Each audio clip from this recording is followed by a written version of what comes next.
ये क्वेश्चन दे रखा है 46,656 का आकलन विधि। हमने जो अभाज्य गुणनखंड विधि है वो तो करने सीख गए थे, लेकिन जो ये आकलन विधि है इसको हम कैसे करते हैं। तो इसको करने के लिए सबसे पहले हमें कुछ या पॉइंट लिखने हैं। तो पहला पॉइंट क्या है कि संख्या सर्वप्रथम, सबसे पहले क्या करते हैं हम, सर्वप्रथम दाईं ओर मैंने बताया था इस तरफ होती, जो दाईं ओर ये होती बाईं ओर, तो इस तरफ से यानी इकाई अंक से, इकाई दाई से इस तरफ से दाई अंक की ओर से तीन तीन अंकों के समूह बनाते हैं। क्या करते हैं हम, दाईं ओर से हम तीन तीन अंकों का क्या बनाते हैं, समूह बनाते हैं। तो ये संख्या रही आपके सामने 46,656। अब हम क्या करते हैं, ये जो संख्या दे रखी है इसके दाईं अंक की ओर से यानी इस अंक की ओर से या दाईं ओर से आप कह सकते हैं कि तीन तीन अंकों के क्या बनाते हैं, हम समूह बनाते हैं। तो तीन बनाने तो 1 2 3 ये हो गया एक समूह। अब यहाँ 2 ये तो ये दूसरा समूह हो गया। तो हम कह सकते हैं कि प्रथम समूह या पहला समूह, प्रथम समूह में क्या है 656 और दूसरे समूह या दूसरा समूह में कितना है 46। एक बार वापस देखिए, जो संख्या दे रखी है उस संख्या को सर्वप्रथम आप दाईं अंक की ओर से तीन तीन अंकों के समूह बनाते हैं। 3 अंकों का एक समूह बना लिया, फिर ये 3 अंकों का नहीं है या 2 अंक है तो दूसरा समूह बना लिया। आपको बनाना है इस तरफ से, ठीक है। अब ये हो गया पहला समूह, ये हो गया दूसरा समूह। यहां तक तो आपको समझ में आ गया होगा। अब चलते हैं हम आगे। ये था पहला पॉइंट, समूह बना दिया आपने, यहां तक हो गया क्लियर। अब करते हैं हम पॉइंट नंबर 2। सिर्फ यहां पर 3 पॉइंट है, 2 पॉइंट दूसरा पॉइंट है कि प्रथम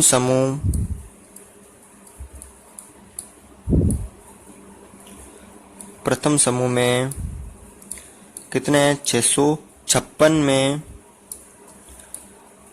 इकाई का अंक 6 है। इस प्रथम समूह में जो संख्या है 656, इसका इकाई अंक कितना है 6 है। बस आपको यह जो अंतिम या इकाई अंक कितना है 6 है। जो किसी संख्या के इकाई अंक के स्थान पर तभी आता है जब उसके घनमूल की इकाई का अंक 6 होता है। अब देखिए, आपने यह समूह बना दिए। प्रथम समूह लेना आपको, सबसे पहले उसमें इकाई का अंक देखना है कि इकाई का अंक कितना है 6 है। इकाई का कितना है 6 है। जो किसी संख्या के इकाई अंक का स्थान पर तभी आता है, यानी जो 6 अंक है वो किसी संख्या के इकाई अंक के स्थान पर तभी आता है। इस संख्या के इकाई अंक के स्थान पर तभी आता है जब हम उस संख्या का घन करेंगे। घनमूल की इकाई अंक का स्थान भी कितना है 6 है। अगर हम इस संख्या का घनमूल करते हैं 6 होता है। इससे हमें पता है कि ए, जब देखिए यहाँ पर साइड में लिखता हूं मैं या नीचे लिख देता हूं, जब हम किसी संख्या का 1 का करते हैं तो कितना प्राप्त होता है हमें 1, 2 का करते तो 8, 3 का करते तो 27, 4 का करते तो 64, 5 का करते तो 125, 6 का करते तो 216, 7 का करते तो 343, 8 का करते तो 512 और 9 का करते तो 729 और 10 का करते तो 1000। यानी हम क्या करते हैं, इन सबका क्या करते थे घन, यही हम करते थे। इन सबके जो इकाई अंक है वो अलग अलग देख लीजिए आप, सबके इकाई अंक क्या है अलग है। अब ये 6 तभी प्राप्त होगा, ये 6 तभी प्राप्त होगा जब किसी संख्या का घनमूल का जो अंक है वो कितना होगा 6। इकाई अंक कितना है यहाँ पर 6, तभी यहाँ पर 6। तो हमें यहाँ कितना प्राप्त हुआ 6। तो जो इस संख्या का 6 तो यहाँ 6, यानी इस संख्या का जो घनमूल ज्ञात करते हैं तो उसका इकाई अंक कितना है, यानी इस संख्या में जो इसका जो घनमूल प्राप्त होगा उसका मान लीजिए 2 अंक में प्राप्त होता है, तो उसका इकाई अंक कितना है, यानी इन दोनों 1 2 3 4 5 और एक जोड़ दिए 6 में तो कितने 3 है, तो यहाँ 2 अंक हो गए। तो यहाँ देखिए ये जो इकाई अंक होगा वो 6 होगा, क्योंकि इसका भी जो इकाई अंक कितना है 6, और 6 किसका होता है, 6 का होता है। तो संख्या में जो इकाई अंक का है वो कितना होगा, इकाई का अंक कितना होगा, 6 होगा। यानी यहाँ 6 है तो 6 किसका होता है, 6 यानी 216, इसमें भी 6 है और इसमें भी 6 है। अब 6 होता किसका है, 6। तो इस संख्या का जो घनमूल ज्ञात करते हैं उसका इकाई अंक कितना होगा, 6। अब हमें क्या जरूरत है, दाई अंक की। तो दाई अंक के लिए आपको तीसरा पॉइंट लिखना है कि अब शेष बचा कितना है, दूसरा समूह। दूसरा समूह में कितने शेष बचे हैं, 46 है। जो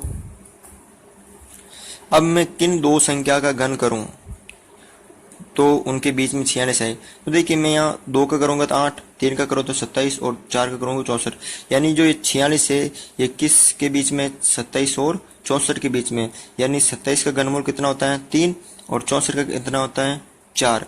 तो यानी ये है 27 व 64 के बीच में, यानी 27 और 64 के बीच में कितने, 46।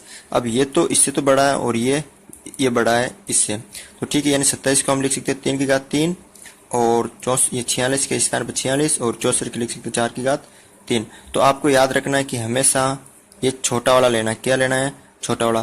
तो इस जो ये संख्या है 46,656, इसमें इकाई अंक तो कितना आया, 6, और दाई अंक कितना आएगा, अब ये आएगा कितना, 3।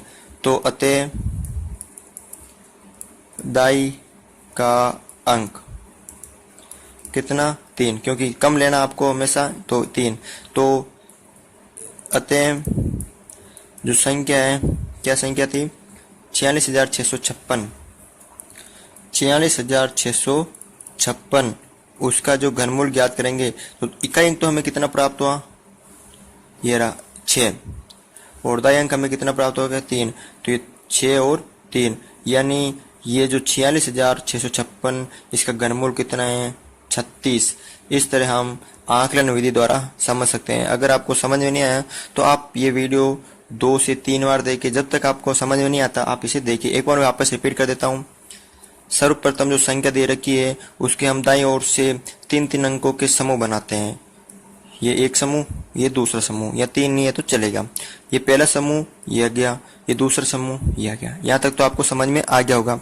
अब क्या करना है, आपको दूसरा पॉइंट ही समझना है कि इस पहले समूह में, प्रथम समूह में इकाई अंक कितना है, 6। हम किस संख्या का घन ज्ञात करते हैं या किस संख्या का घन ज्ञात करते हैं तब उसका हमें इकाई अंक 6 प्राप्त होता है। तो 1 का हम घन ज्ञात करते हैं तो 1, 2 का करते तो 8, यानी जब हम 6 का घन करते हैं तो हमें उसका इकाई अंक कितना प्राप्त होता है, 6। तो इस संख्या का भी जो इकाई अंक है वो कितना प्राप्त होगा, 6, क्योंकि हम जो 6 का घन किया तो हमें 6 प्राप्त हुए, तो इस संख्या का भी कितना हुआ, 6। अगर मान लीजिए आप 5 होते हैं तो हम किस संख्या का घन करूं कि उसका इकाई अंक भी 5 हो, तो मैं 5 का भी करूंगा तो 5 है। मान लीजिए यहाँ पर 262 होते हैं, यानी 262 होते हैं, तो इसका इकाई कितना है, 2। तो अभी मैं किस संख्या का घन करूं उसका इकाई अंक 2 आवे, तो याद है कि ये 2 नहीं होगा, यहाँ क्या होगा, 2, यानी 2 अंक यहाँ आ रहा, तो मैं किसका किया घन, 8 का। तो 8 का करने पर मुझे इकाई कितना आ रहा, 2, तो यह इकाई कितना होगा, 8। तो इस तरह यहाँ 6, तो 6 में किसका करूँ, तो 6 का करूँ तो इसका इकाई कितना है, 6। और इसमें देखिए फिर ये आपको हो जाए, इकाई तो ये हो गया। फिर दूसरा समूह कितना बचा, 46। अब ये देखना आपको 46 किस दो घन संख्या, मतलब किन 2 घन संख्या करूं मैं तो उनके बीच में आता है, यानी 3 की घन संख्या 27 और 4 की घन संख्या 64, इन 2 के बीच में था। तो आपको छोटी वाली घन संख्या, जो छोटी वाली है जिसका घन संख्या उसका वर्गमूल कितना, 3, तो ये हमेशा छोटी वाली, तो इसका दाईं अंक कितना हो गया, 3। तो इस तरह इस संख्या का जो घनमूल है वो 36 प्राप्त